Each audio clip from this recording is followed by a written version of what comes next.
എല്ലാവർക്കും നമസ്കാരം. Happiness depends upon ourselves. നമ്മളെ ആശ്രയിച്ചിരിക്കും നമ്മുടെ സന്തോഷം. ഒരു വ്യക്തിക്കാണ് അതിൻ്റെ അധികാരമുള്ളത്. എനിക്ക് സന്തോഷത്തോടെ ഇരിക്കണോ അതോ വിഷമത്തോടെ ഇരിക്കണോ, സുഖകരമായി ജീവിക്കണോ ആനന്ദകരമായി ജീവിക്കണോ, ഇതെല്ലാം വ്യക്തിയുടെ ചിന്തയിൽ നിന്നും ഫീലിങ്ങിൽ നിന്നും അതിൽ നിന്ന് കൊടുക്കുന്ന ആക്ഷനിൽ നിന്നുമാണ് വരുന്നത്. സമ്പാദ്യമുള്ള ഒരു വ്യക്തിയാണോ ധനാഢ്യനാണോ എന്നുള്ളത് മാത്രമല്ല സന്തോഷത്തിൻ്റെ അളവുകോൽ.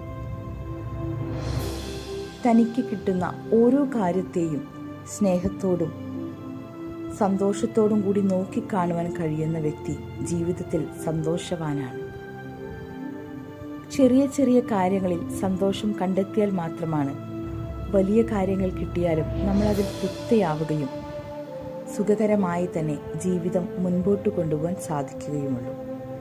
ലൈഫിലെ ഏതു കാര്യത്തിനും നന്ദി പറയുവാനും സന്തോഷത്തോടു കൂടി അതിനെ സ്വീകരിക്കുവാനും ആക്സെപ്റ്റ് ചെയ്യുവാനും ശ്രമിക്കുക. Thank you all.